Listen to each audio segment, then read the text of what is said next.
Hello everyone and welcome to another cube draft of January 2024 version.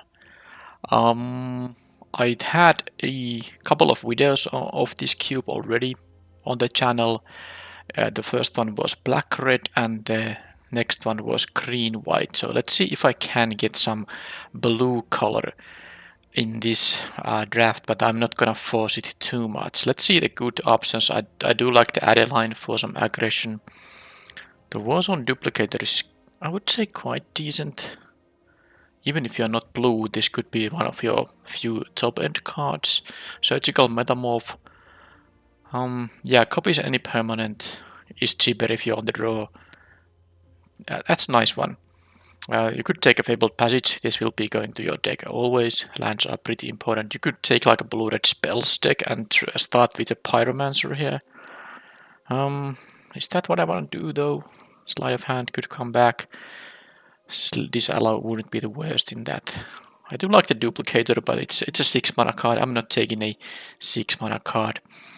Alright, I think the Pyromancer has the biggest upside if I kind of try to make the spells deck, although I'm not sure if there is a spells deck, but this is going to be decent in the decks that you can draft when you first pick this card, because of course I can prioritize now instants and sorceries, but let's see if that's where I'm gonna go in the end.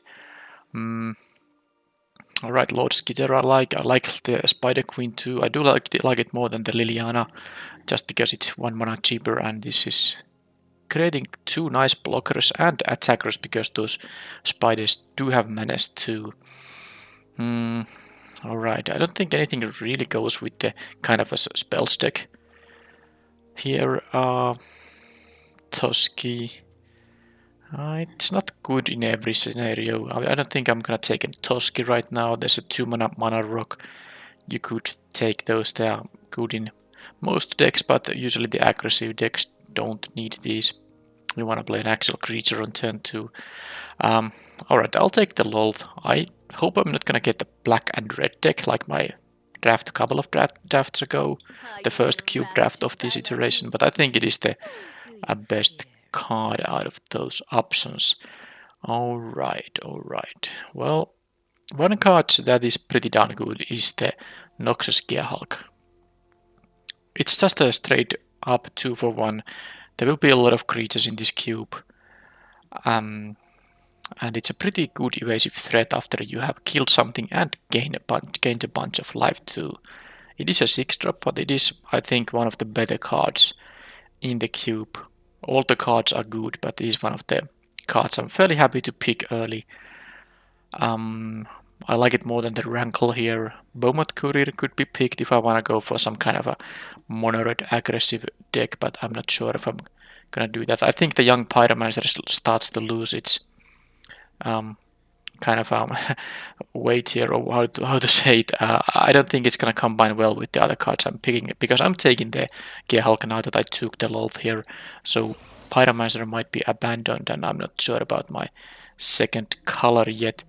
And when I say that, I'm getting a third path Iconoclast, which is, you know, the better version of this if you are blue-red. Of course, this can work in any red deck, but this is only an instant or sorcery, whereas this thing triggers for non-creature spells. Alright, so now I have to reconsider what I want to be doing. But what I also like in this pack a lot is the Ezika's Chariot. I think it is one of the premium cards. I had it in my previous deck too, but it was the green-white deck. But there's also Strangle and the Blast here. I could get one of them back. If I took the Iconoclast, I could go with the Pyromancer Iconoclast sort of deck, which isn't gonna be a bad deck at all. But now that I have these very nice the black cards I had, and I have a pick 4 Chariot here, I think I have to take this. The Wingmate Rock isn't bad either, but I'll take this because I just think the Chariot is a really powerful pick in there. Now, what I also do like quite a bit is the Polukranos, and of course, with picking the Chariot, I'm looking to be like a black-green deck. Okay, Electrolyze would have worked perfectly if I took the Iconoclast from the previous pack. I would just snap peek Electrolyze over the Bloodthirsty adversary, which would also be decent in the spells deck, but I would really like to take this with if I have a Pyromancer and the Iconoclast, but that ship did kind of sail, and I'm gonna focus on the green-black deck now, and my question here is, am I gonna take Polukranos, which I do like, but I think with these expensive cards I don't necessarily need another 4-drop. I think I'll take the Captivating Crossroads. It's my first mana fixing land, and yes, the Jadar can work in some decks too, but I'm not sure if green-black is the best home for it. But yeah, the Crossroads will be, you know, a good card in all of my decks, even if I change my colors. Okay, and here, can I please take 1, 2, 3, 4 cards, and then I wouldn't mind a cut down. I don't think the Deathrite Shaman is that good, although when you are both green and black, you can activate both of these abilities, the latter abilities. So it would also be good. In fact, I would maybe play this. But you don't get too much mana out of these. There are a few fetches in the cube, but that's about it. Alright, but then the question is, am I taking the Scrap Gorger, Blooming Marsh, Preacher of the Schism, Thoughtseize?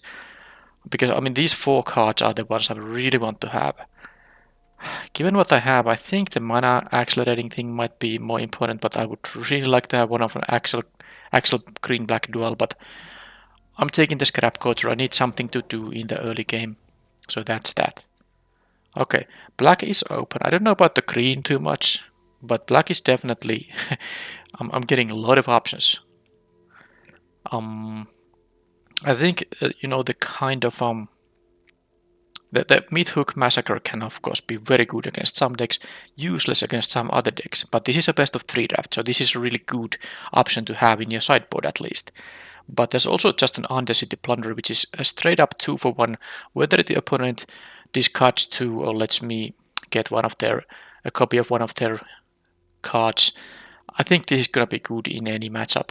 The Swamp Saboteur is nice too, but I think this is the pick here right now. And here it's not going to be a Deadly Dispute deck. If I got the Jadar, maybe then. There's also, by the way, the Scarab God. It's pretty good. It is pretty good. And you can actually also play the Phyrexian Metamorph in any deck, because you can always pay 2 life for the blue Phyrexian cost. There's an Extinction event which would work against aggressive decks. The Inscription of Abundance. It's not the greatest. It has some utility, of course, does a lot of the different things. I don't think I'm gonna take a blue card in here. I don't want to splash for that. I take the Extinction event for the sideboard. I don't think it's a main deck card, but it's a nice sideboard card. Oh. Okay, no one took the Fabled Passage. I mean, it's possible people don't value the lands as much as I do.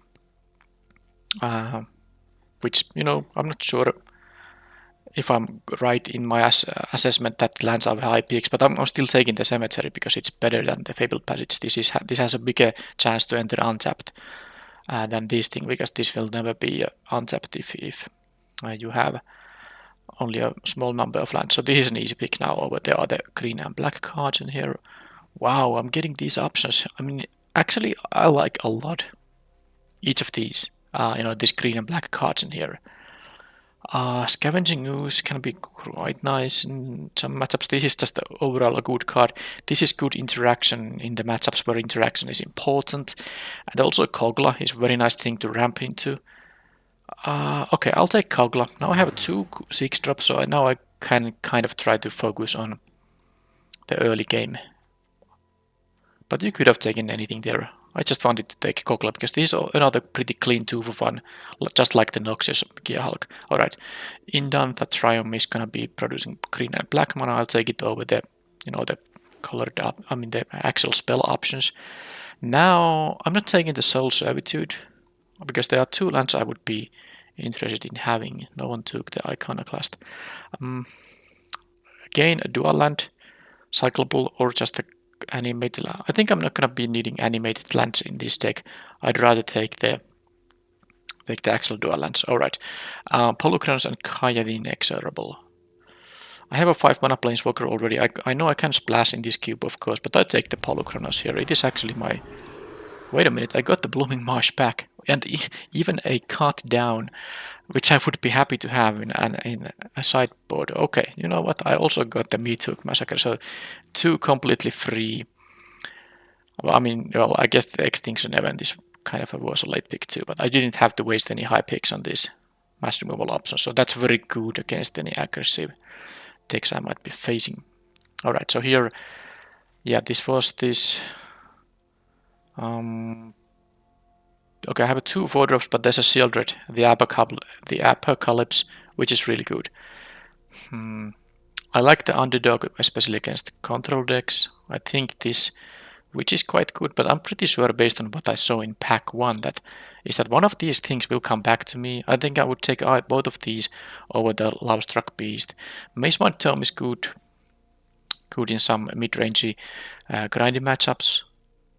You know, try to just outvalue your opponent, but I think I'll just take this because this is also really good against aggro decks. So let's take that. Again, I need to focus now on taking some cheap cards, and I'm actually pretty happy I took the Scrap Gorger because that's my only like really board impacting early play. The Undercity Plunderer can be played on turn 2, but it doesn't affect the board. Alright.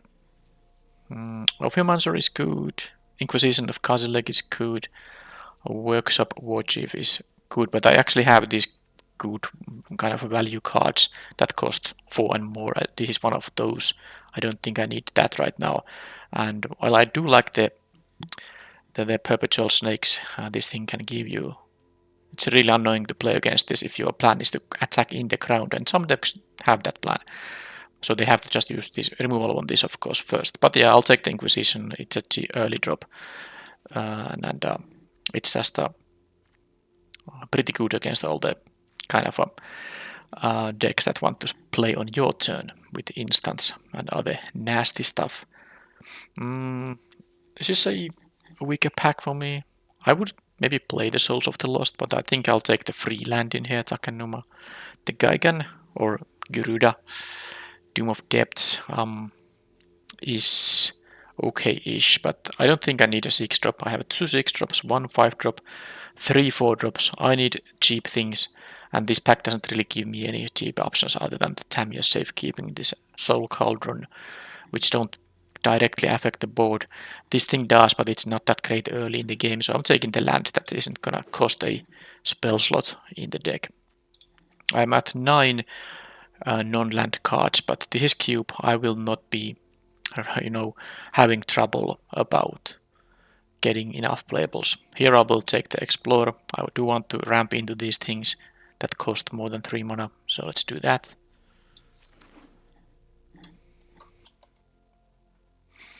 Oh, I'm getting more of these powerful 4-drops, but it's my pick now because there's not really another option. This is not a Bastion of Remembrance deck, so I'm gonna take the Gonti, but this is my 4th 4-drop.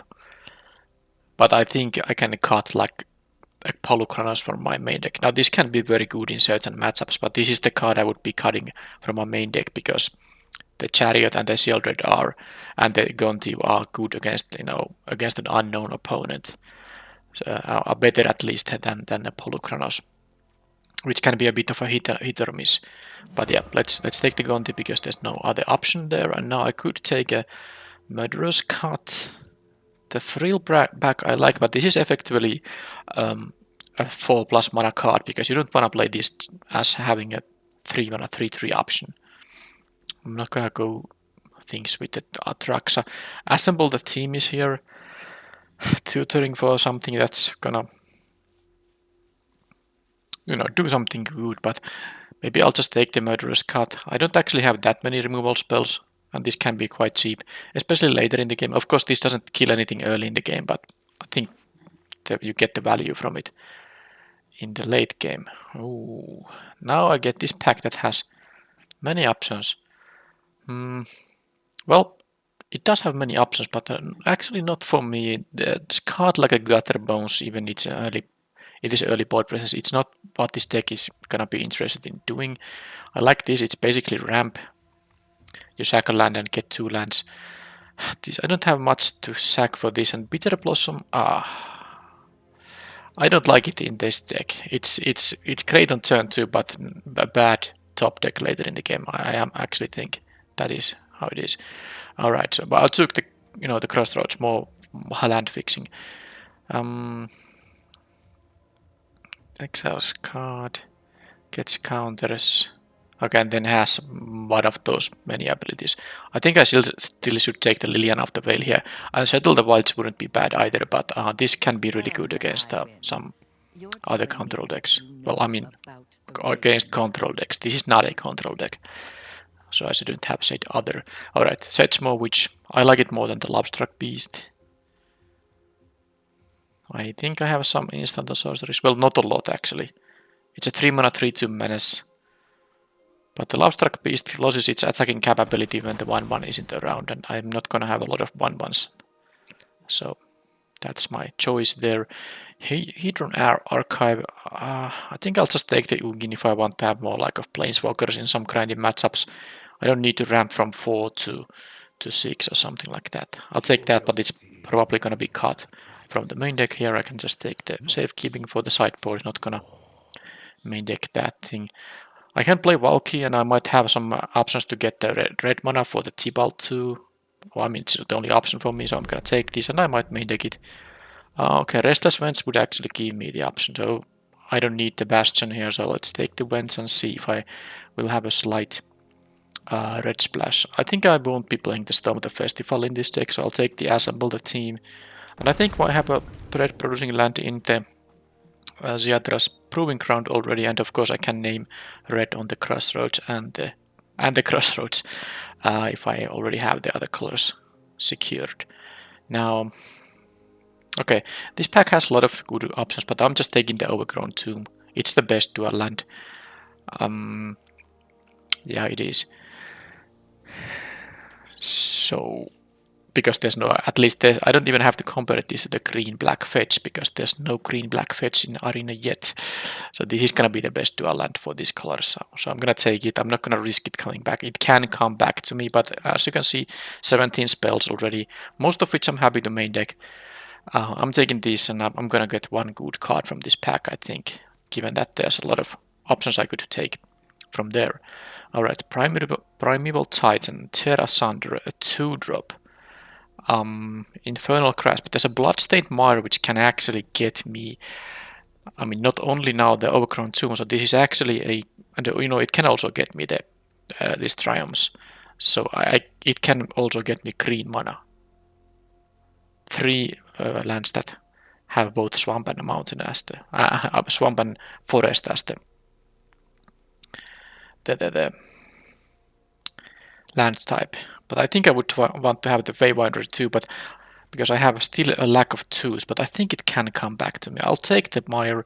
It's so good when you have, these Triumphs and now the Overgrown Tomb to fetch with it. It's gonna just make my mana so much better. How many lands I have here? Already 10. Well, that's not gonna be a lot of basics. Alright. Sorin, okay, all these, decent cards that are something I would, there's the Maelstrom Pulse too. I would be happy to play, any of these 4 mana. These actually are all 4 mana value spells. This can be a 5 mana sometimes. All are very, nice 4-drops, but I just don't need any of them. So the decision for me is between Go for the Throat, which I like more than the Edict, and the Maelstrom Pulse. And I think I'll take the Pulse. It can kill so many different things. And now I have Once Upon a Time. You can never go wrong with that thing. It can be sometimes a little bit of an awkward draw later in the game, but even then it's a 2 mana semi-tutor, and if it's in your opening hand, that can just improve your opening hand by a lot. And the Evolved Sleeper, I don't think I have mana to pump into this thing. I have a very heavy mana curve here, so I will take just this thing. I don't really think about taking those other red cards.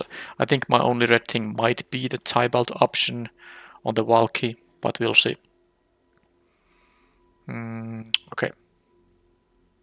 Snout Scout, is this a deck that could play it? As an early drop, a bit of board presence if it's a 2/2 or it gets me a free land draw. Oh, I don't know. There are some other options. There's the Vraska, there's the Flesh Scourger.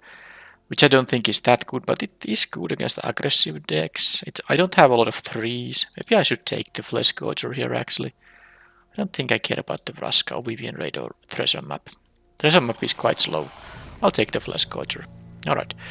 And here we have a Paradise Druid. Oh, I'm gonna take the Paradise Druid, but you know, Titania's command is really insane in Cube too.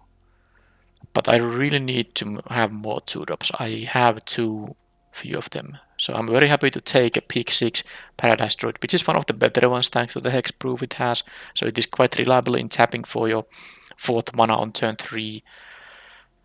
But I would really like to take this and cut some other 6-drops, but I'm taking the Druid because it is the thing I actually need here right now. Okay, I also like these options, the Virtue of Persistence, Fatal Push, Nissa is of course good, No Priest of Oblivion is good 2-drop slash 6-drop. But I think I need some more removal in the early game, so because in certain matchups it's really important to have those. So I'm going to actually take the Fatal Push here over the other more expensive options. It's just a 1 mana instant. It's really good. And here I can take the Restless Cottage. I am at 22 actually. I suppose I'm at 22 spells, but you know, I'm still taking the Cottage. The black options here are not that amazing, so let's just take the most of the green-black duels. Alright, so this was the first pack I saw. I took the land out of this and I said I will be getting something good back, and I have options, even the Sir Ginger, but I don't think that's the option I'm looking at. I like the Archpriest, but then again I'll just take this to have a good mana curve option. I want to have a 3-drop rather than a 5-drop here. Oh, and now there's still the Primeval Titan, which is still good even if you don't have too many utility lands. I did pick the creature land though, and I have the Restless Winds too if I can activate it. But here I take the actual 2-drop. Terra Sunder wouldn't be bad. I maybe would play the Augur of Autumn, but I think a 2-mana 2-drop is what I need here now. And here the options are the Sheoldred's Edict, Garruk Relentless. I have these 4-drops, I'm happy with those, and I actually do have 24 now. So I have some cuts to make, but I'm taking the Edict for early game.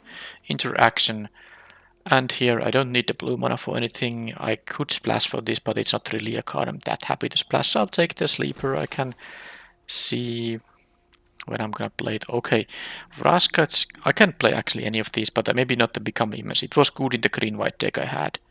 You know, I'll just take the early drop here. And I got the Titania's command back. I'm gonna main deck that thing. And I got the Null Priest of Oblivion. So these colors were incredibly open, especially the black one.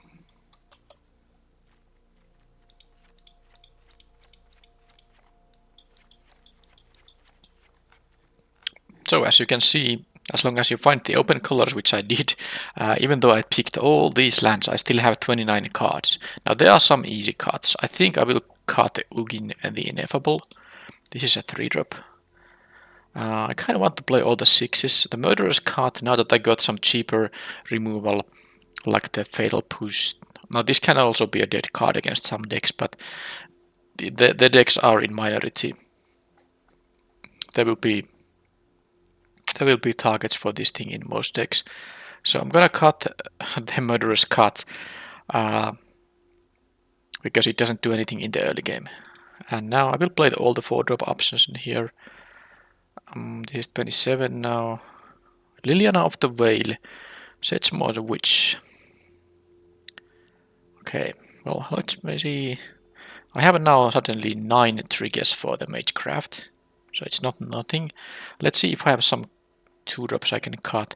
Assemble the team. This deck has, I don't know if it even has any particular kind of synergy, so I don't need to find any synergy pieces that much in here. I think I will not play the 2-mana, tempo loss. That's what I call tutors.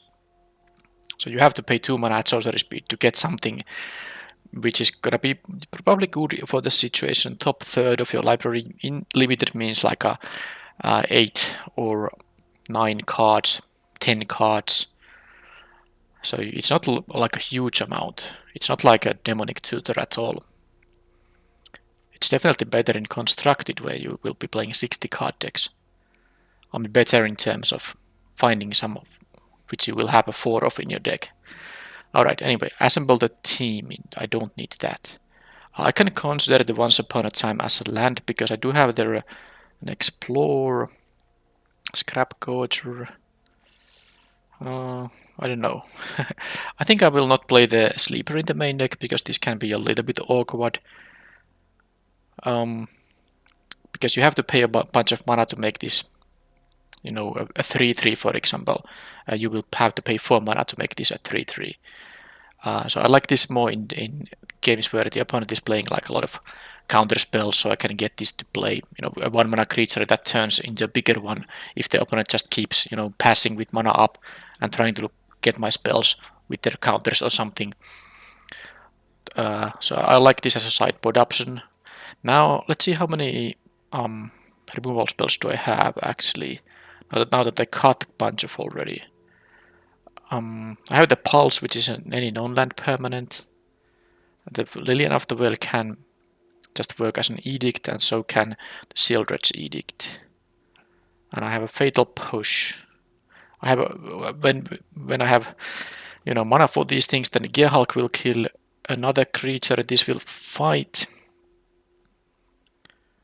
up to 1 target creature, and this being a 7/6 means it kind of fight a lot of things without dying itself. This also has the attack trigger, Naturalize. It has the return target human you control to make this indestructible. Do I have humans here? 2. So let's not count on that happening too often. Which are my humans, by the way? The tracker is 1. The witch is 1. Alright. Right, this is 25. Now if I can't count this as a land, which I could do, I'm gonna play the Valky now because it's a fine 2-drop, but now I have an actual chance to play it at 7 so that I have access to the red mana. I have many ways to make the red mana.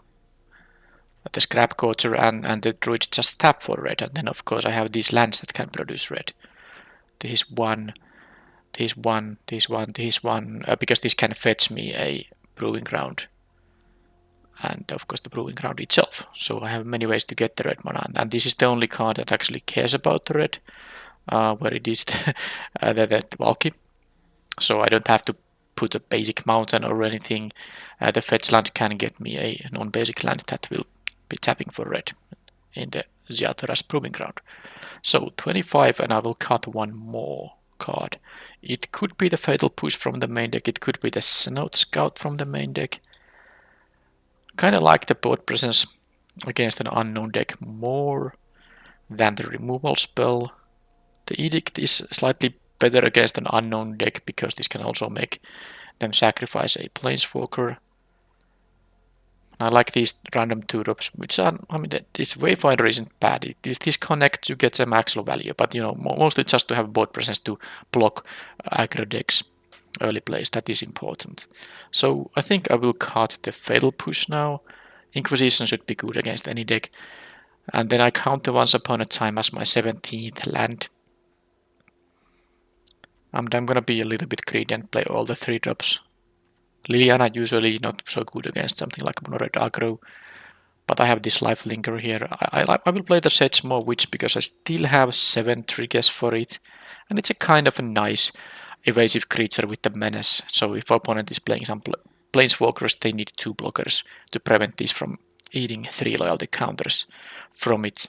So this is my main deck. I mean, of course I will put the lands. I have a number of sideboard options, couple of mass removal spells, the safekeeping against players that want to target my creatures, more removal here, early drop here, and I have the Ugin, the Ineffable, even for the matchups where I think that it's gonna be a grind fest.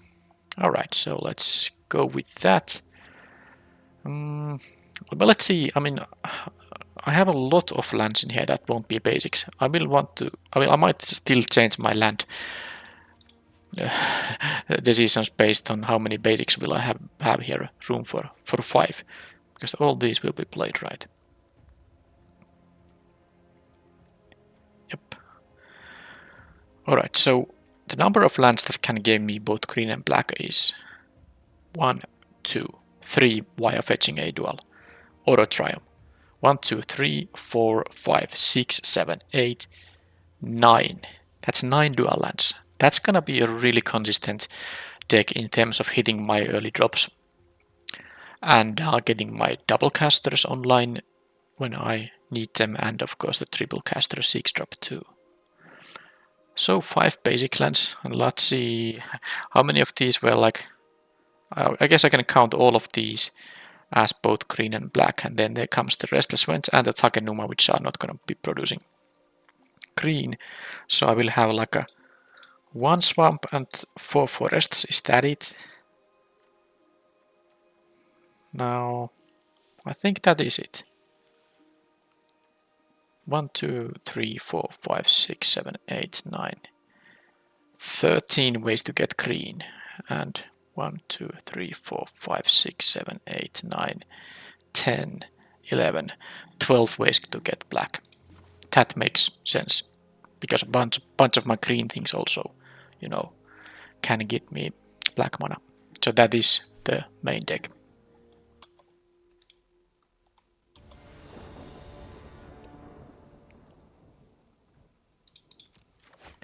On the play, I guess this is turn 2 Inquisition, turn 2 Liliana. So I could do the other way around by having a turn 1 Inquisition, but okay, the opponent goes to 5. I'd rather see what they draw in their first draw step, then I have one more card to maybe get with the Inquisition. And there's also a chance I get another black source, so I can maybe leave this to use its ability, the activated ability I mean. So they went to 5 and have no turn 1 play. Okay, so this will be on my first 3 turns. Now they might have a mana tide on this, but I don't actually care. Then it will trade 1 for 1. Okay, they have no mana tide. They have a Resto Angel, Mycos, red cards without red mana. I actually don't mind them just playing the Mycos on turn 2 and I make them sack it. So this is gonna deal 3 to target creature. Each creature, planeswalker, and battle. Yeah, I mean, I can't get the Resto Angel I would take if I could. But I'm taking, this doesn't hurt planeswalkers. Yeah, I don't care about the artifacts. I'm gonna take the Into the Fire. They're gonna find their mana at some point anyway. So they probably will play the Mycos and I make them sack that, and then I can start maybe upping. Okay, well there's the red mana already. There is very little sense not to play this, because this can tap and increase counters on itself. They have no other play unless they want to have mana for upgrade, but since I know about the upgrade. Maybe they want to do this on turn 3 with x equals 2, but then again they can play it now and then on the next turn tap it to, you know, make the second counter happen. Alright, so definitely I don't mind having the Flesh Gorger in here, but they will have an upgrade for it. And of course there's a little bit of a dilemma here. I definitely want to tick up the Liliana, but I also want to get to my 6th land. Now it's possible I will end up... Okay, they go to Lightning Strike. I don't have to even, you know, care about that anymore. Right, so if I play this thing, they will just upgrade it. So I guess the option number 2 is then to just play the Wayfinder and make them upgrade that thing. They can also play an untapped land and then the Resto Angel is up, but then I don't have to attack into that. Alright. I will play my land now because I want to get to 6 mana. I will play the Tracker, which gives me a clue token. This has flash, so I'm not gonna attack into a 3-4. I don't care if they, you know, use upgrade on either of these things. If they play the Angel now, they're just gonna lose the ability to, you know, to benefit from its ETB. We'll see what they choose to do. There's nothing, of course, for them to flicker right now, so that's fine. I can get, so I will have 2 draw steps. well, not draw steps, but 2 draws to get to 6 mana, but I also want this thing to also be on the battlefield when I cast my Kogla. So, well, I can do this on the next turn as a 7-drop. It is really tempting, of course. But if I play the Kogla now, I lose the ability to fight with the Angel, because they can just flash it. I mean, they won't be playing it in response to the Kogla, of course. I know one thing I could do. I could attack with the Wayfinder, make them block it with this thing, and then I can fight with the Kogla. But I don't think I need to do that. They are top decking, so if they play this on my next turn, I can just play the Kogla later on. Because I have an okay play in using the cottage, yeah.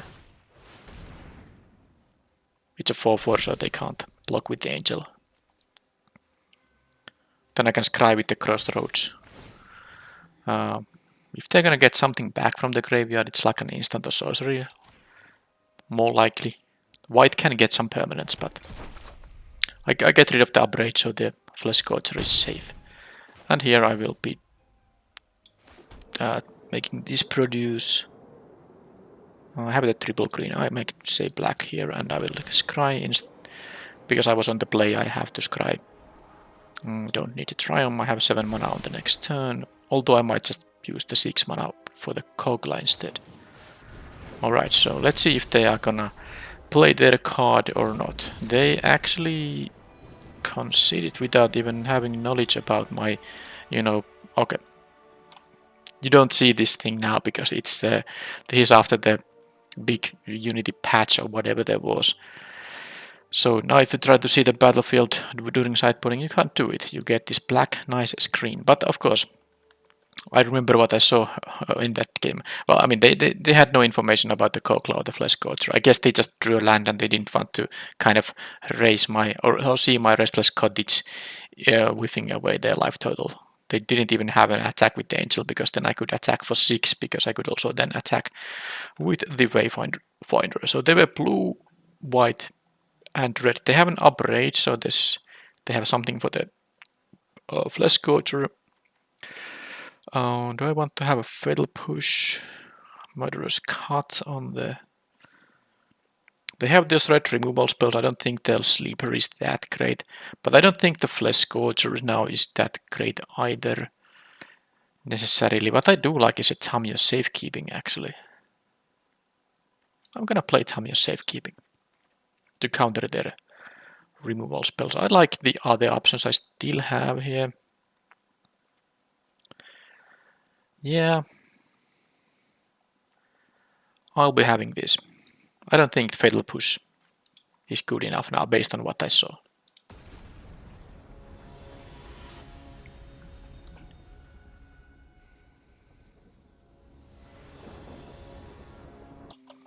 Okay, so again, thanks to my pretty darn good mana base, I have both colors available and a decent amount of lands now too. I can go with Scout, Explore, and so on. I don't have the second black. I'm gonna mill the Liliana. Although they would know about it and they could, plan for it somehow.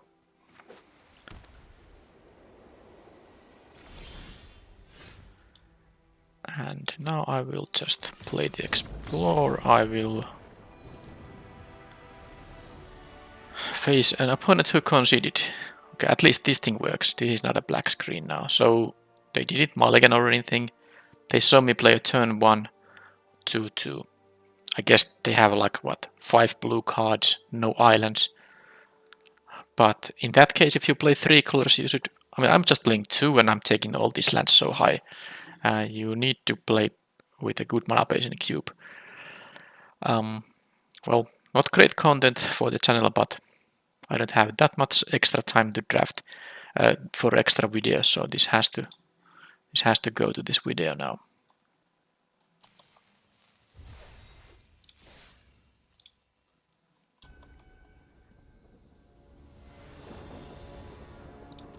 On the play again, and I have no... Okay, this is tough. Now this can get me the green one. I'm not worried about that, but I'm worried about having a 6-drop and a 6-drop without having the third land. But if I get a third land, I can play the tracker, which gives me a clue token, which can give me... But no, it's gonna take some time before I get these 6-drops. So I'm gonna mulligan this hand. And this is much better. Keep this, and what is the one I don't need here? I am interested in having this thing down on turn 2. And all these enter tapped. Well, I mean, I guess I can still have them tap land on turn 1 and then I need a forest on turn 2. I'm not sure if I want to get a land or a creature with this. So I guess out of these options, the Triumph is the least important. I want to have the red producing land there. I have 2 blacks and a green. Yeah, this will be fine. And let's start with the cottage. There's of course no reason to use the Once Upon a Time until just before I'm gonna play my first spell in the game. So they have a conscript in there. Alright, so let's go with this now. I didn't get a land and I drew a 6-drop, so I'm quite likely to want to have a land here. Yeah, Takenuma over the Null Priest is somewhat easy choice. It will also be a tapped land if they somehow, if they make me sacrifice the druid, that is. Them starting with the conscript makes, of course, the Liliana of the Veil much worse. Because if they drop another creature now, I can't. Yeah, these are actually also very, very sacrificable creatures. So I think I just have to play my Liliana. And I'm not gonna tap these because I want these to be alive so that I can Kogla on turn 5. So I'm gonna do this and make them sack a creature, and then I at least know what I'm gonna be sideboarding out. Liliana is not great against these kind of cards. And no, I could attack for 2, but I think it's more valuable to have these untapped, and who knows, maybe the opponent thinks I want to block with it, but they would be happy if I block with that thing, so I don't think that's the case. I mean they wouldn't be with holding this thing back in any case. So bye bye Liliana, and okay, I got the Conti, which is nice. Well, I guess that means I will have to tap this thing because I need to play my tapped land in order to have a mana for this tomb. I can't play lands with the Conti. I can only cast the card, which means it has to be a spell. Top 4. Okay, well these are all fine, not great. Hangerback Walker is good. I need to kill the opportunist with the Kogla, of course, because this thing just draws them a lot of cards. I kind of like both the... I'm not taking the Varan here, it's not what I need to have. But both of these things give me some use for my extra mana. This gives me a bunch of Thopters. Let's say the Druid dies. I will have 5 mana on the next turn. This can become a 3/3 with 5 mana. If I have enough black, and I think I do. But this gives me those Thopters. I think I'm gonna exile this Hangerback Walker. And play the tapped land now. And now I just hope, of course, that the opponent doesn't kill the druid. If they do have a kill spell, they might want to kill the Gonti instead. But, well, definitely not blocking here.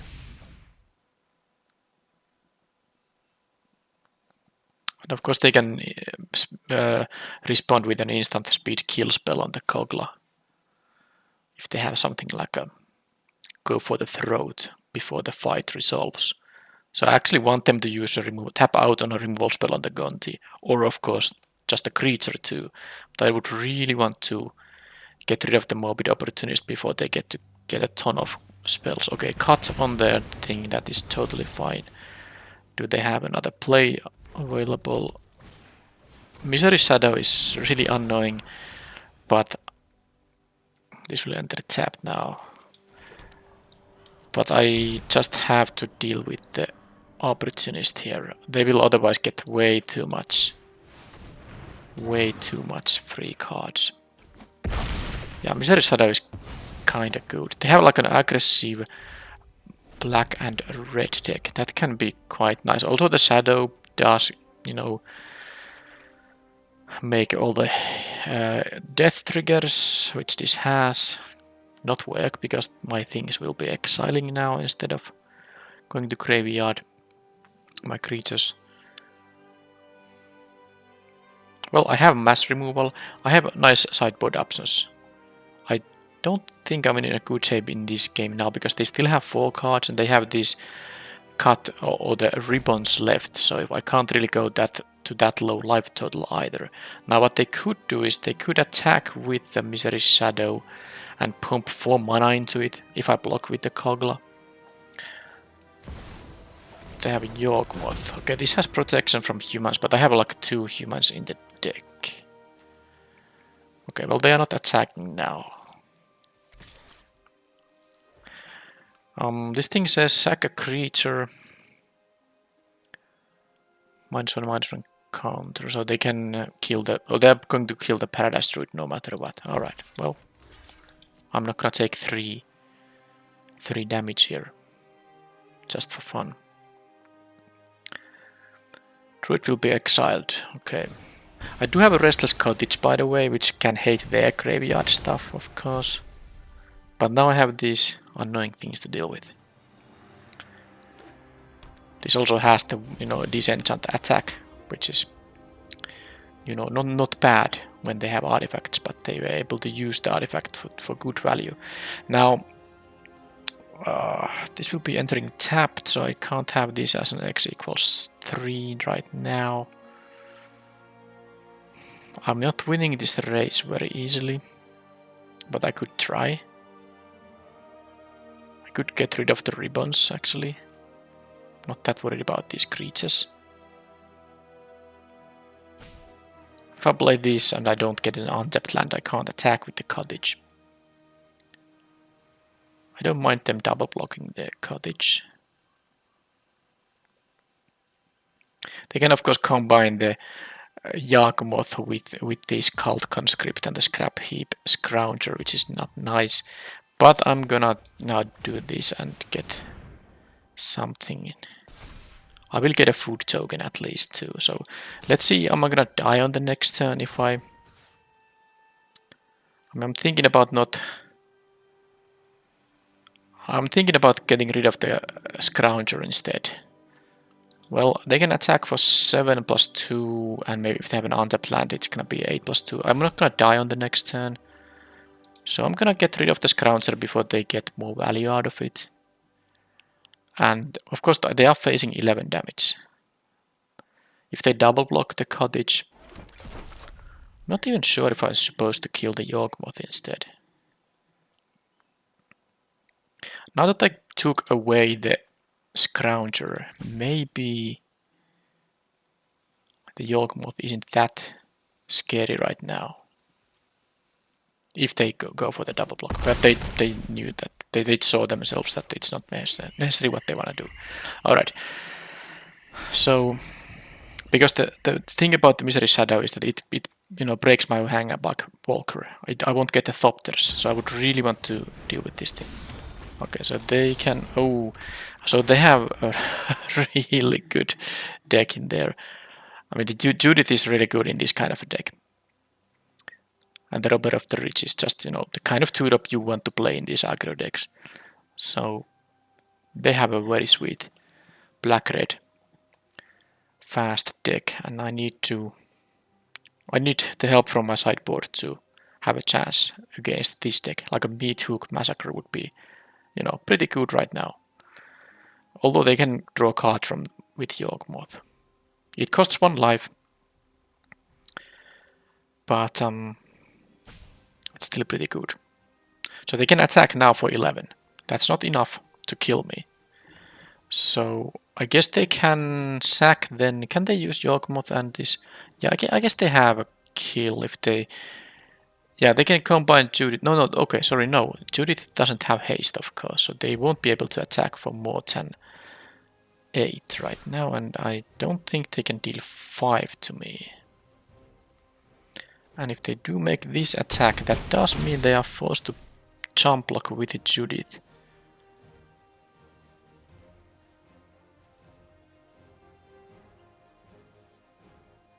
Because they can deal 3 to me by sacking with the Jogmoth. But because they can sack the Misery Shadow, the Robber of the Rich, and then either the Judith or... well, anyhow. What they're gonna do now, they're gonna block and sack with Judith. They would lose 1 life though. And if they choose to not... Alright, well this is a little bit difficult. Of course I can just cottage away to... I can just see what I draw. I'm not sure if that's the way to go here. Problem is that I don't have mana to activate both of my food tokens. I can force them to block with Judith. And I can say, yeah, but I won't have any blockers left. That's not gonna work now. I needed more blockers in here. I think I need to just do this. Yeah, they have too much stuff and I have too little life left. So that's not gonna work. I don't know if there was a card that could have helped here, but problem is not that they are not even forced to block with a Judith. I would have needed to activate the cottage. I don't want to show them any extra cards, so let's just go to next game. Yeah, that was an acid turn with a Dan black screen with both Judith and Hasty Attacker. That was a lot more damage than I was anticipating. Alright, so of course Fatal Push goes in, Extinction Event and Meat Hook Massacre go in. I think the Murderous Cut goes into Safekeeping. I'm not so sure if I need it. Maybe it's okay, but I need to make some cuts now. It starts with... I like the life gain. I have to cut some of the expensive stuff, and I like the Kogla more than... I like the removal 6 drops. I think I like the Loath too, although I'm not gonna want to lose life too much. I'm gonna cut actually the Loath.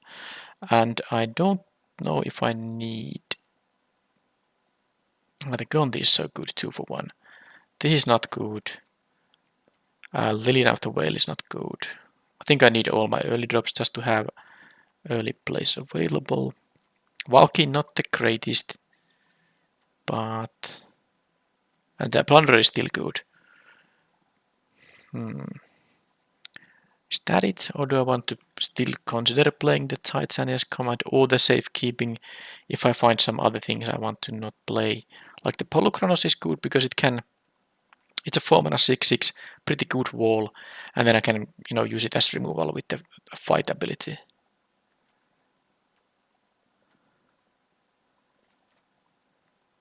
Yeah, I think this is what I want on sideboard. I won't be using the Safekeeping or the Titania's Command.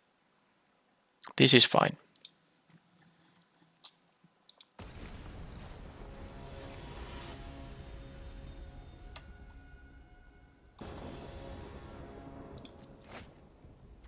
And this is fine too.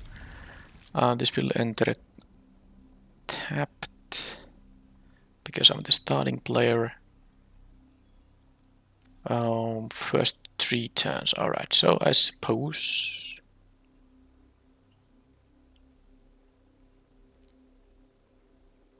well, I have the forest here, so I'm gonna play this if I draw a green 2-drop. Because there's like a chance this will be cycled if I draw more lands. Oh, that's an annoying card. I did not draw a land, so now I'm gonna just Inquisition them first. And it's gonna be eating... okay, they held a hand that's not that great. They do have a Goldspan Dragon. Now let's see if they can get some 2-drops from the top of their deck. That was a 5-lander, wasn't it? They can activate these on the next turn, but... Yeah, and I'm not gonna wait for a Valky at 7. I mean Thibault at 7. I'm just gonna do this just to have a play available. They will probably activate this thing, but I can use an extinction event on that. They drew another land. Yeah, they kept a risky one. Of course I can turn the Valky into a Goldspan Dragon. That's not bad at all. No blocks, and they're gonna. The best thing for their mana is that. So now I can either extinction event odd things away, because it won't hurt Valky, or I can play the Sheoldred. Well, Sheoldred is even cost, so I can actually wait with the extinction event. This will enter untapped now. This will always enter tapped because I was the starting player. So this is gonna say, I suppose I have 2 blacks and 2 greens. Let's say black in here for now. And I'll play the Sheoldred. It's gonna gain me some life.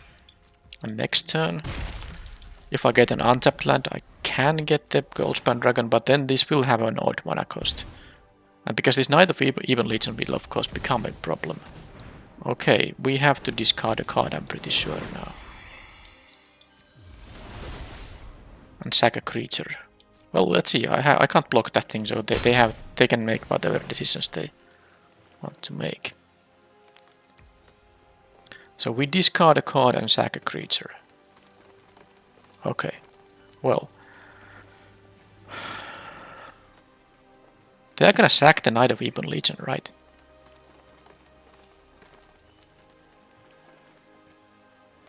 So the extinction event isn't that great anymore.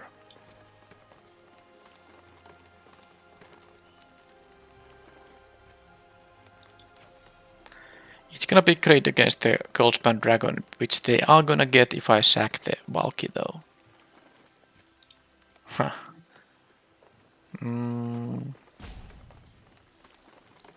I don't think I want to sack the Sheoldred.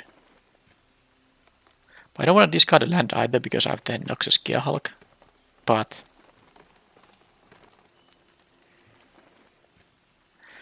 yeah, the problem is they can make my Sheoldred go away on the next turn. This is a really difficult choice. So if I choose to sacrifice the Sheoldred, then I can extinction event. No, but I still... No, it doesn't work like that. The Rankle they drew was really good for them. I mean, I know they have the mana for the Goldspan Dragon, which they will be getting right on the next turn.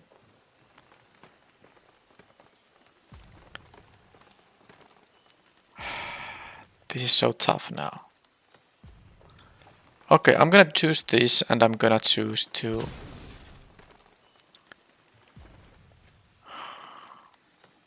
Don't like this, but I'm gonna choose to get this because I need to... you know, the creature draw was really good. I needed to draw something good there. That's just how it goes. I'm gonna say green on this thing.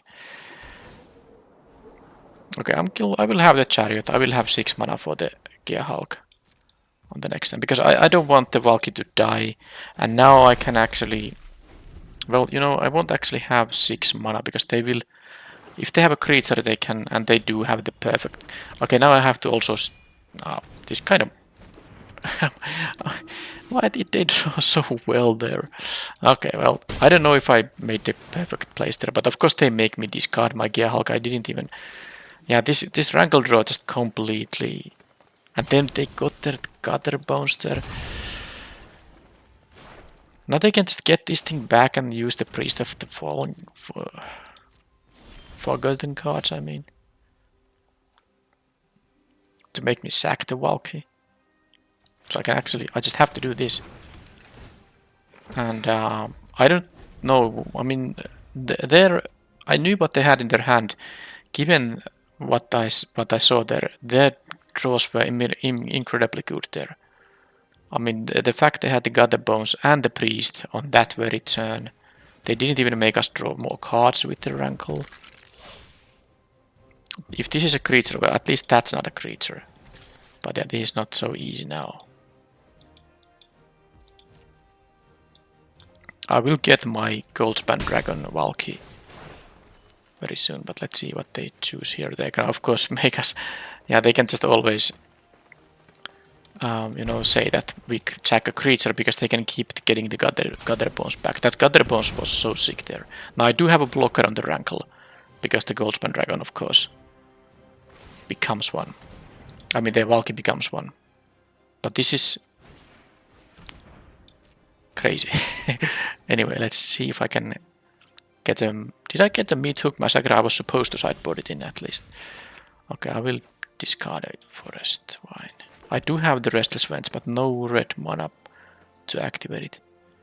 So, I guess the Valky will be...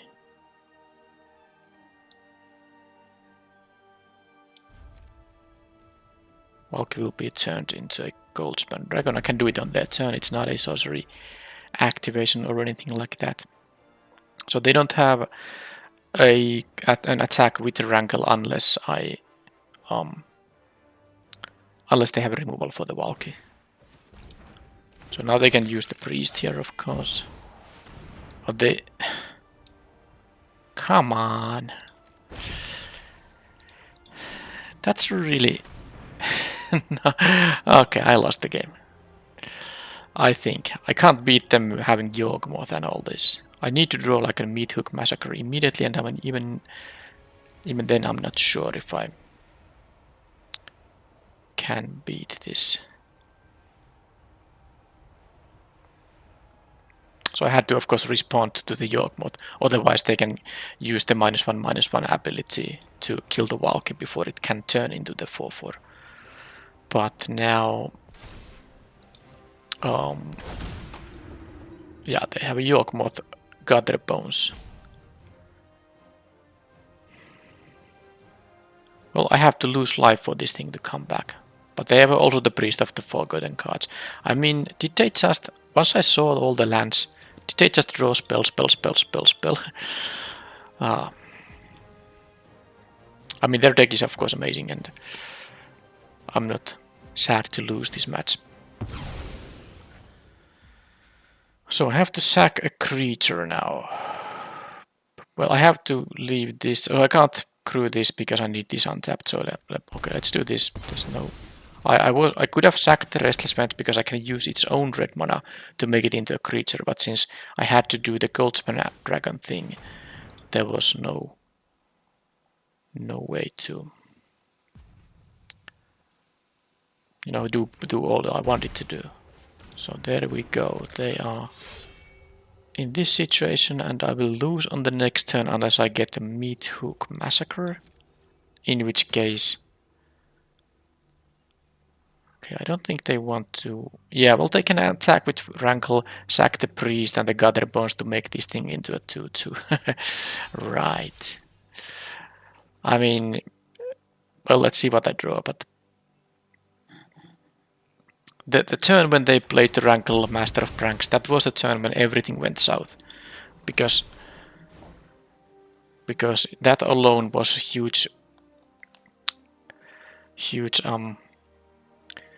a hit to my, huge blow to my chances to win. But of course, all the things they drew after that, you know, this thing they have now, the Goldspan Dragon. So if I mass remove their board, they have a hasty 4/4 flyer.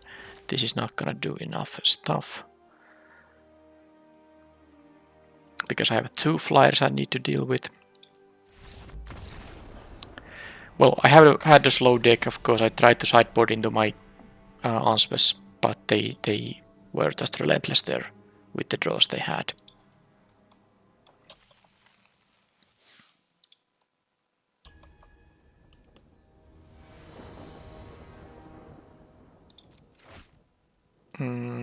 Okay, I do have the turn 2 mana thing here,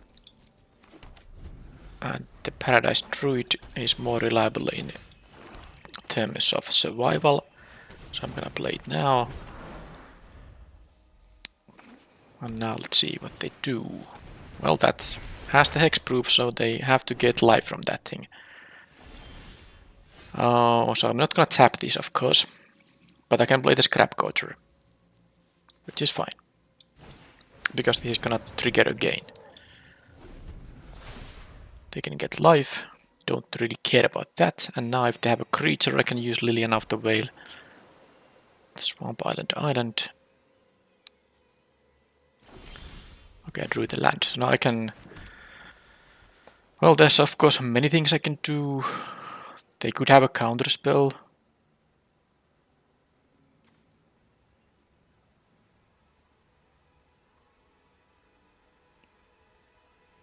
I kind of want to wait before I can kick these things, so I could do this and this, and I might also want to play the Valky at 7, so let's just do this. I'm gonna leave my hexproof guy here. If they counter this, then they counter this. I could have done the Setsumo Witch too, but I wanted to also do this, because this does have the escape, so if the game goes, you know, late, unless they can exile this with something like a... Well, that's not an exile effect. I could attack for 2 now.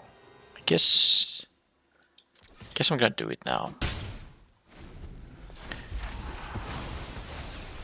Yeah, there is. I'm not sure if the exile counterspell is in the cube, but now this has escape. Okay, they do this main phase, so they are desperate to find a land. That has to be the case. This can tap for mana, by the way, for instance, and sorceries. Alright, so this has escape, well, 6 mana, but 6 other cards from your graveyard, so you can do that maybe once or so. Alright, so I'm gonna use the Liliana now, make them sack that thing.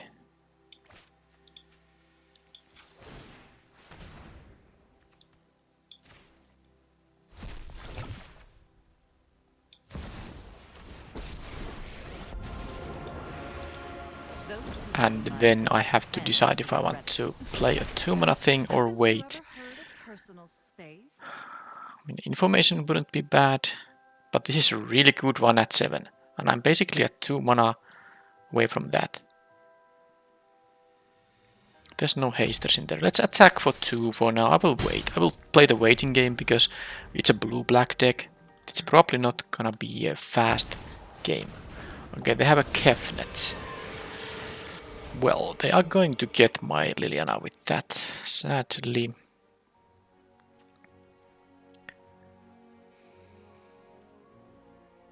I guess I could have, you know, picked a nasty creature from them, but I didn't expect them to have a creature. So I didn't consider the disruption ability of the Valky that relevant here, but now I think I could have wanted to have it. Alright, so I don't actually want to discard anything from here, so I just play this thing, because we both discard a card and Liliana dies regardless. And all my cards are good, so I'm not going to discard them. They might have an excess nonsense card. Please don't have this, because if they if they draw an instant or sorcery with this, they get the free value from that a lot. So there goes Liliana. Whatever. Luck favors the foolish after all. Kaito Shizuki, alright, they will get to draw a card, but I can get my Polukranos with the... But not for long. Now, what do we have here?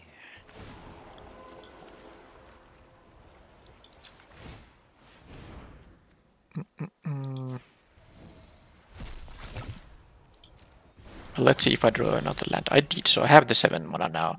So this can just let's see what this says. When this dies or is put into exile from the battlefield, they can put it 3rd from the top. Okay. This thing can exile target artifact or creature. As this thing enters the battlefield, you get an emblem with you may play cards exiled with. Yeah, but it will go to the library. I don't care about if it goes to the library though. I'm more interested in if they're gonna have a counterspell with this mana they have available, like a syncopate.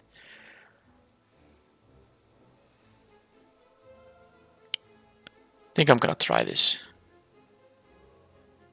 I could get the Polukranos back with the Null Priest here, of course. But let's try to throw this. Come on, one time. please work one time. No, they have a priority. Ooh. Negate. It's annoying. Spell Pierce. Oh well. So actually they couldn't have had an answer for the Nil Priest of Oblivion because Spell Pierce doesn't work against that. Now of course they might have had something else too. Well, I can't say I like that outcome.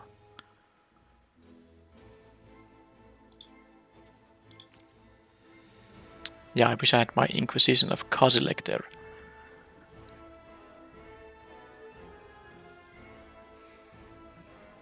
Yeah, the Null Priest mostly is like not too good if they just immediately kill the Polukranos, but then again it does have the escape ability. But the thing is that if this Tybalt would have resolved, and it, against just one blue and one black mana, it was quite likely to resolve.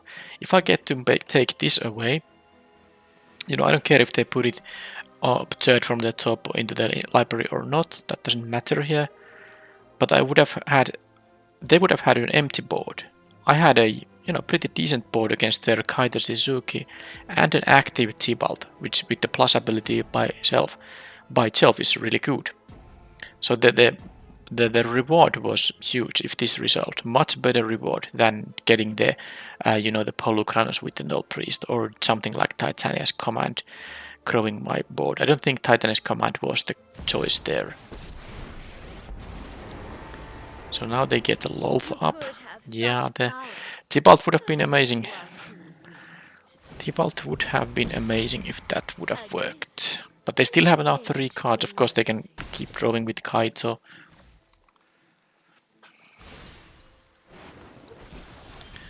My own Loath. Right. Now this thing has some menace, so they have to actually block with both. So there's at least that.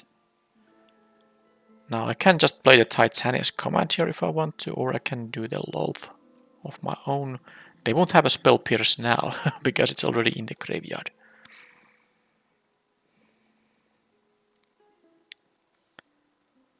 So if I do the Titania's Command, this will become a 5/5, because of course I make the creatures and get the counters. Right. Then I can attack with this on the Kaito, with this on the Loath. They will lose one of their Planeswalkers.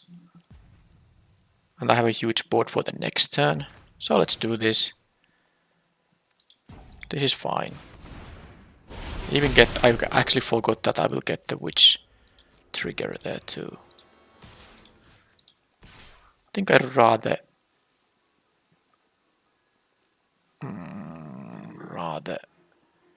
deal with the Kaito now.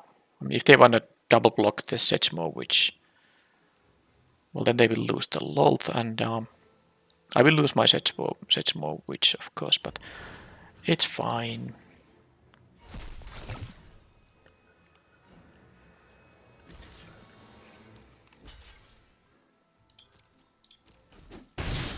Because I still have this board. Now, they might have a mass removal effect. They might have a Meat Hook Massacre, which would be killing my entire board. Okay, they have a Thassa's Intervention, which they can pay, but it's actually, without paying its mana cost. Yeah, you can't. No, sorry, this is not paying without its mana cost. The copy costs 2 less to cast.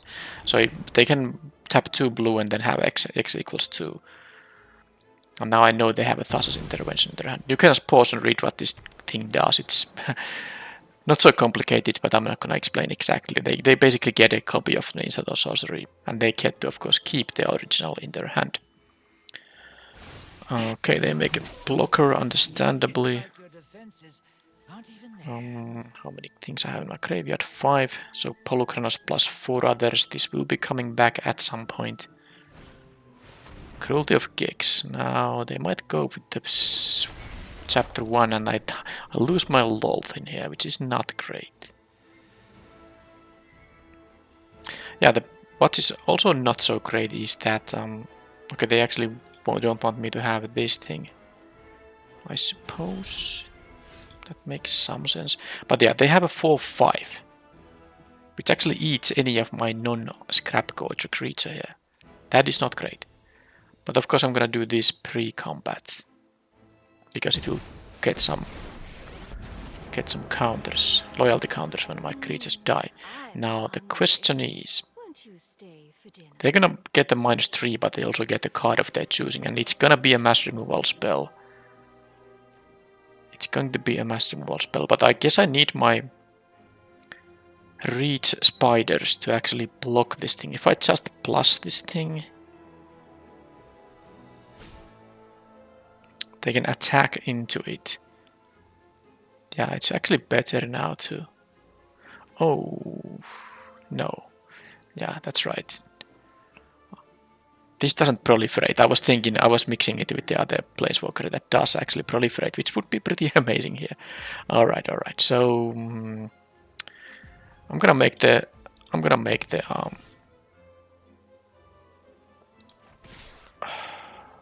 spiders, but who am I gonna attack with what? This can just sunblock the Kaito Suzuki thing here. So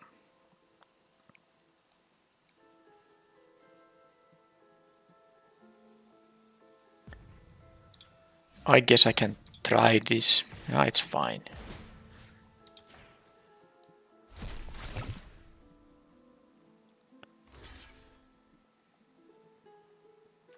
So this thing is blocking here, okay, that. Get the loyalty counter, get a couple of spiders, and then I can do this. And now if they are going to get... they're actually gonna go to 1 alive, which is...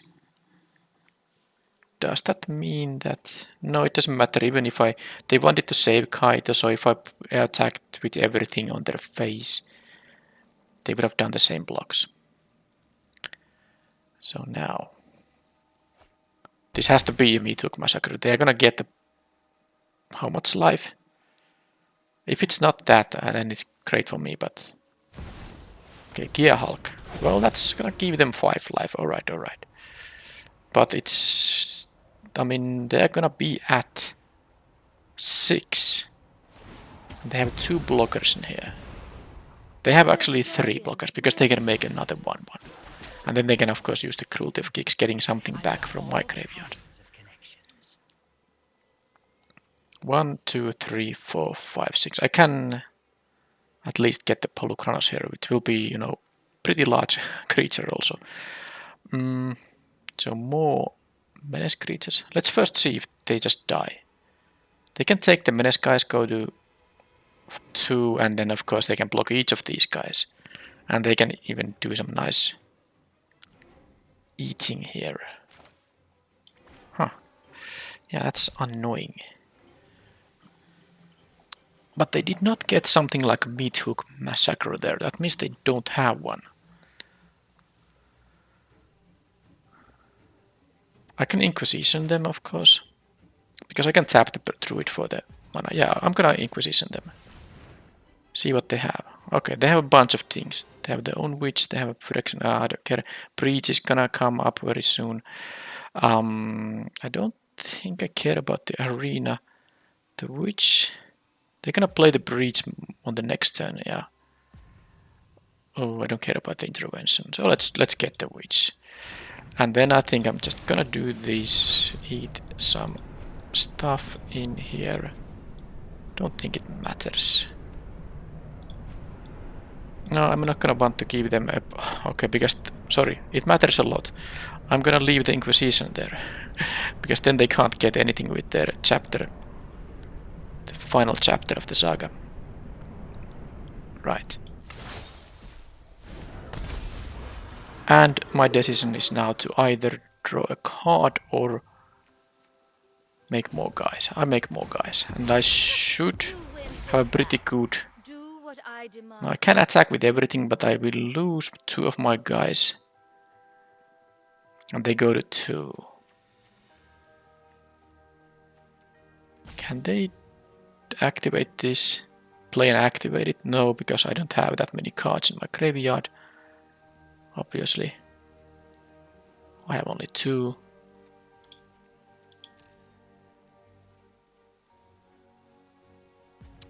Alright, I think I'm gonna attack on the next turn. There's like no point attacking on this turn. Because they would only... I would lose 2 creatures and they would only take 4 damage there. Oh, why did I do this? Which... now they got it for free. I made a mistake. And now they got 2 blockers because of that. In addition to all this stuff, of course. That was a huge mistake. I was supposed to put either the Thassa's Intervention or the Phyrexian Arena with the Inquisition, and then they would have actually had nothing with this, with the Cruelty of Gex. And they got... what did they get? A Gear Hulk from me eating my Polukranos. They also at 18 life, because they ate a 12 toughness creature with my Gear Hulk. Yeah, well... I think I would have lost regardless, because they got the Gear Hulk, and I gave them, they got 12 life from the my 12-12. That's the case, but I still made a mistake I shouldn't have made. Alright, so, I think that safekeeping is good, and I'm getting my own extra Planeswalker in here. Murderous Cart, not that interesting. I could use the Sleeper. And then... well, I think I like most of the stuff in here. I guess the Polukranos is a little bit unreliable. Titania's Command was really good. I guess the Kogla isn't that great. Maybe the Flesh Scorcher isn't that great either. Kogla is a little bit unreliable. I like this. And I have now a little bit more early stuff, so I can try to get some kind of board presence before they can start doing their nastiness.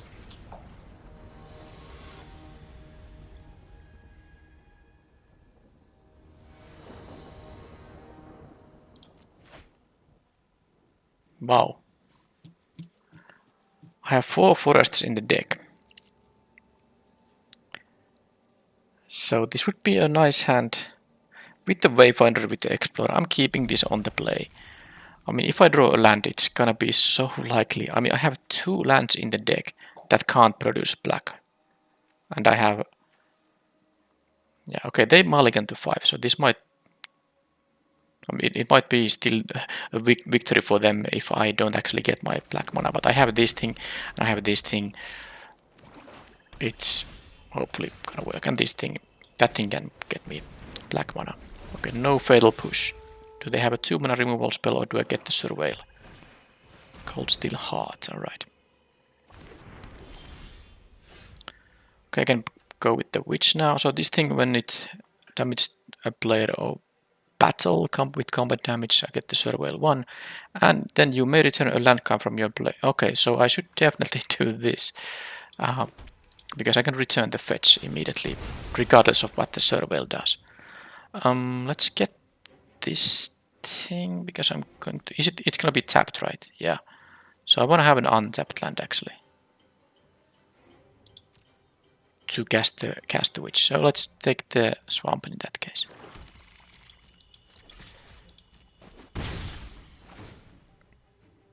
Well, I don't need another forest here. I will get the Bloodstained Mire. Have the Witch in here. Alright, yeah, this Wayfinder is pretty good with a fetch land. Arena, okay, they're gonna... they had the mulligan, so I guess that means they want to get the cards back. And I have the option to use the Maelstrom Pulse to deny them the cards. And I think it's better here. I don't have mana for the Spider yet. But I'm gonna use the fetch land first.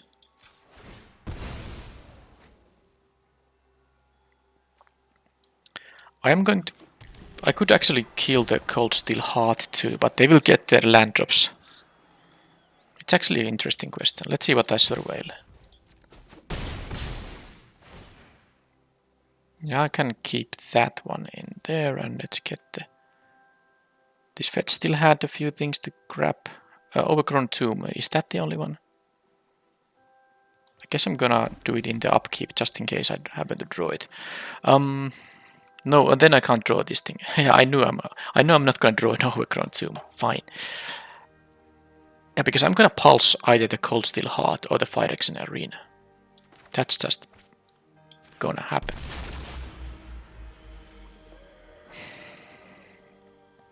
This is the only blue source for now, but drawing 2 cards a turn. I mean, I'm probably gonna win this game easily, but I'm gonna deny them the card draw. I feel like I can, you know, I have a 6 lands and versus their 4 mana sources here, so I'm already ahead in that sense. But if they somehow get to stabilize, I'd prefer them to not draw many extra cards, despite it costing them life per turn.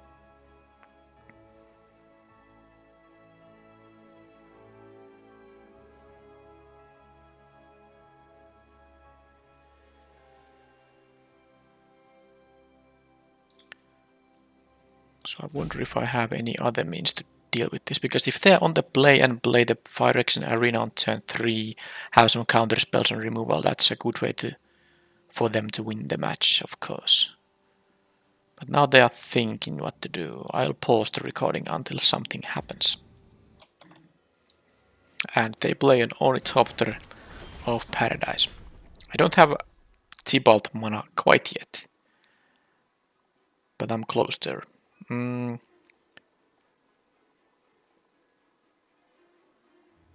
I can do this and then I can have...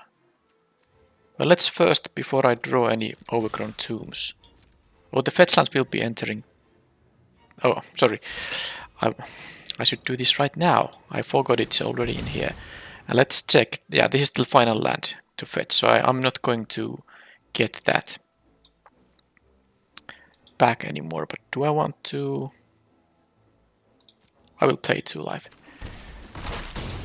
I can get the forest now. I will keep that on top of the deck. Yeah, so a couple of options, obviously. I mean, I'm most likely winning here. They have a bunch of mana, so they can mass remove the board here. Which means that I'm gonna get here actually a card right now. My children will take care of you.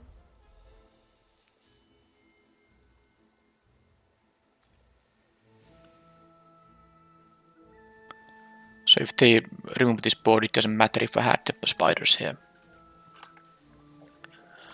And I do have now 7 mana with my lands, including the red.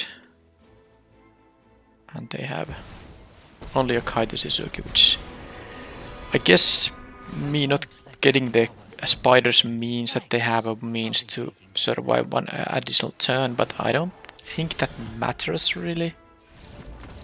They know it also because they conceded before, because they can now well, there's no black screen waiting, but you know, I didn't get a lethal attack now. Had I made the spiders, that would have been a lethal attack. Alright. So Ornithopter of Paradise. What else did I see for Fatal Push? There was of course the Kefnet. I don't think I want to cut any of these though. No. This is good stuff. I'm a little bit... I mean, the Polychrons can be quite good, because it can actually kill creatures with the fight ability and then I can get it back. It was just so funny that they were able to get my Gearhulk. They had their own Gearhulk, but they got my Gearhulk to kill my 12 toughness Polychrons to get 12 life, which was enough for them to stabilize. I don't want that to repeat, but of course it's a very low chance of happening. And if they get to resolve the multiverse thing, it's very bad news for me, regardless. Sadly, I don't have much hand hate. Not the kind that can get that one away from the hand. So I have to also be sort of fast. And I think I'm gonna use the same deck. This is good.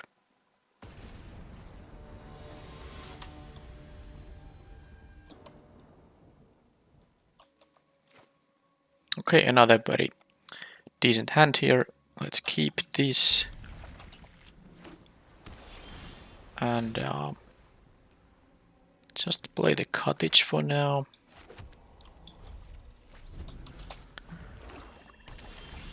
And then I'm gonna play a 2-drop, so that means I will start with Once Upon a Time. Now, if they wanted to spell pierce this thing, I don't think I care. Be my guest. I guess they don't have a spell pierce now. Alright. Not gonna take a land, but I wasn't interested in taking a land. I have a 2-drop now, but that might not survive. So I could make sure I have a 3-drop on the next turn. They do have some planeswalkers, so the Sedgemoor, which could be good. Now, of course, the Sheldred is the best card in here. And it would be amazing if the Scrap Gorger would survive. So I would actually be able to play the Sheldred on the next turn. I think I do have untapped sources for that. So, yeah. It's a very tough question. This gives me the extra card when I have time to sacrifice the clue. They will know about the Sheldred though. Okay, let's take the extra clue.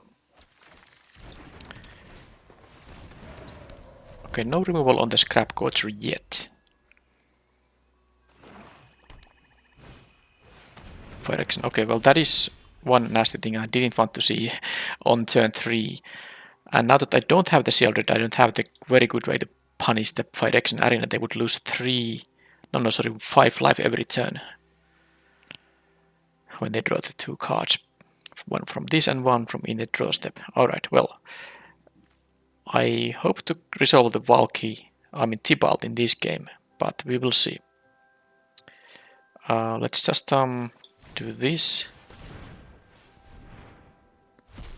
And do this. This will enter untapped if I so choose. No, this is always gonna enter untapped when I'm on the draw. Okay, Liliana of the Veil is not a bad one. Not a bad one at all. So let's first see what happens if I try to attack here.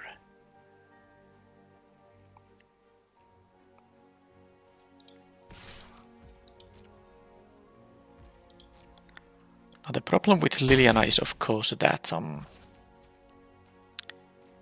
it's not so great when they draw 2 cards a turn. I don't have to use the +1 if I don't want to though. Let's have black here. Let's play Liliana and see what happens. Okay, disallow is actually what I wanted them to have there. Now I have the Sheldred's Edict here. And I was able to deal 4 to them. It's of course something that the Fire Action Arena will threaten to do to them at some point to kill them. Unless they have a Noxus Gearhulk, of course. Junji. Put a non-dragon creature card. Well, there's no such thing. But they can make me lose discard 2 and lose 2 life. Well.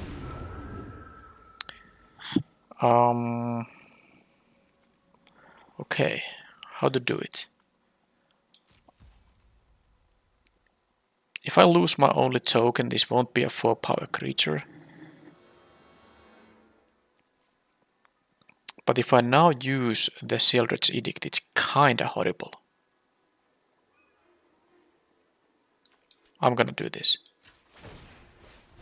So let's make sure there's no creature card here. I could exile it now. There's no creature card, so let's get rid of this thing. And now I can discard 2 cards.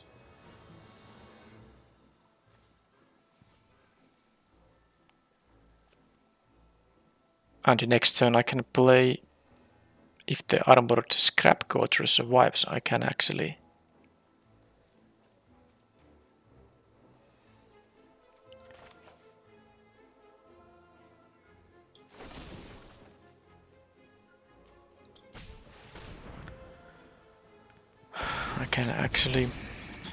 play the the Tybalt.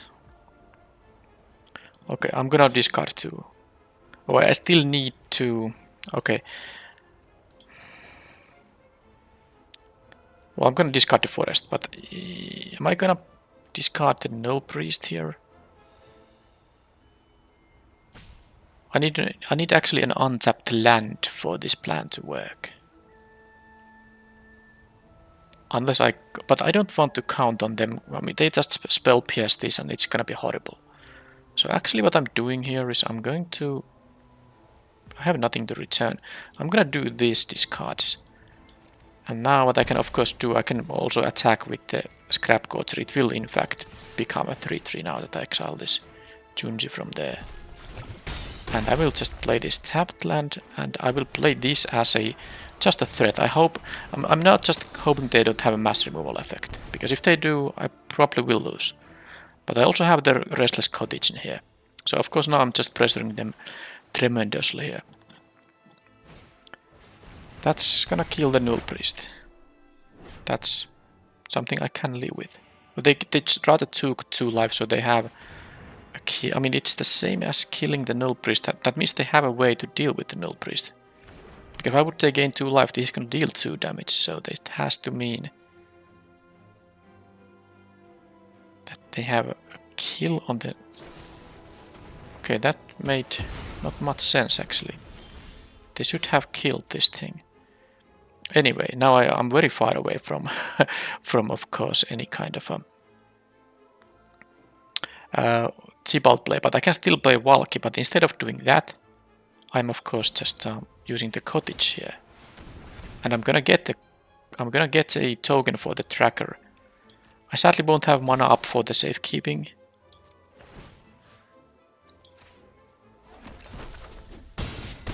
Oh, I forgot that thing. I somehow thought I'm gonna get the food token when I deal damage, but of course it's an attack trigger, so I got the food token for this thing to actually become a big creature before dealing the damage.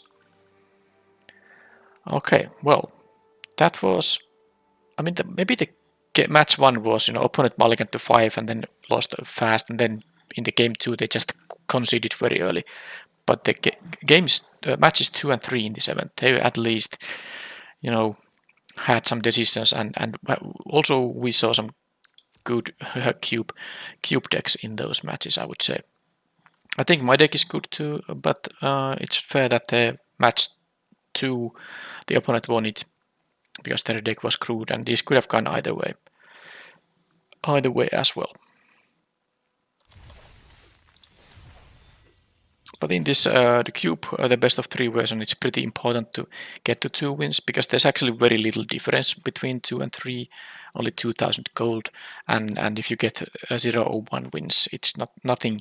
I mean, no gold at all, and then the second match win will give you the 4,000 gold, which is gonna be good enough to pay for another entry.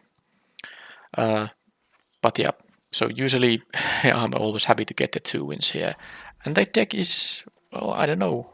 I must say again that it's nice to have the starting hands where you have both colors available, and in a cube you can draft those decks. I mean, this was a little bit of more than you will get on average, the kind of lands that produce both of your colors, and it's a cost that they might cost you life, or they might enter tapped. It's not a free thing, but it's still so much better to have a reliable mana base than not. And I think, well, this is like a good stuff deck. I didn't play a number of these cards at all, but I actually like the cubes where the good stuff decks can work. You don't always have to have like some kind of a synergy machine. Just play nice cards, good mana curve, good mana base. I'm the kind of limited player that prefers those kind of decks anyway, in regular limited formats too. But yeah, I don't think this is like the greatest kind of an archetype to strive for in a cube, but at least this was a different deck compared to my first and second one. I think, all of these recorded cube drafts I've done on the channel now of this cube iteration. I will have one more cube draft coming before Murders at Carlo Manor releases, and there will also be one more LCI draft. I didn't start this fight, but So I I will see you will in the next finish video. it. Thank you for watching, and bye bye.